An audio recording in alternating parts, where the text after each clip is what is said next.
मानस प्रधान जी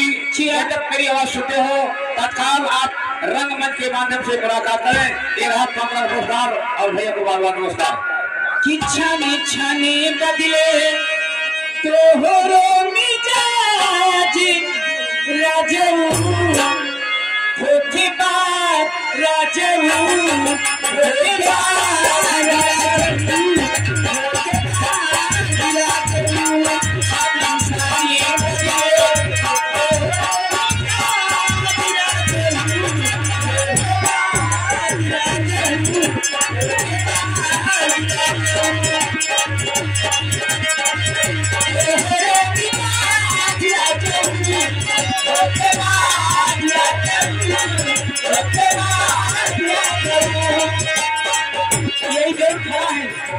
इनसे बात आती खाके काल जाना जानी तू हमारा हो अभी से अपना है सुधारा हो खाके काल जाना जानी तू हमारा हो अभी से अपना है सुधारा हो तू हमारा ना बाटे कभी पलाज ना जाऊं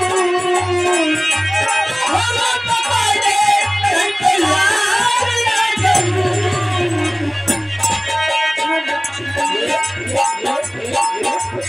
छाने बदले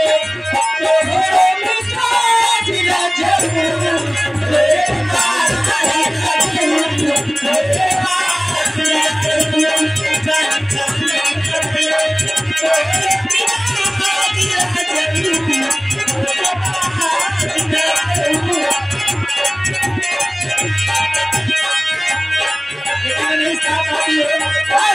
अपने सही से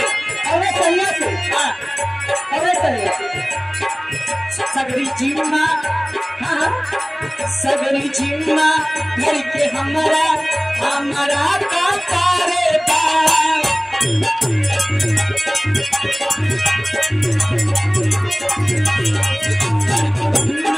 सगरी हमरे का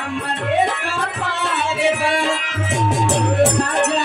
इसे मारी पहले हमरे के खाएगा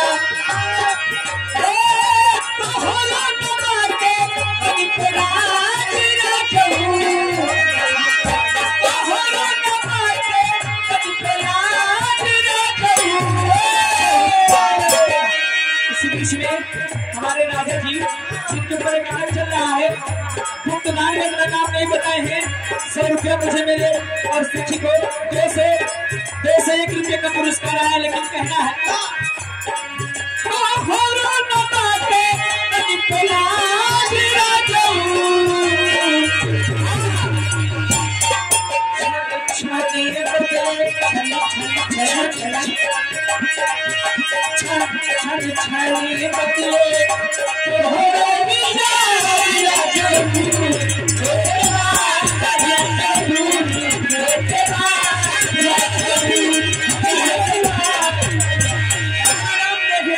मानस याद करे भैया राजू।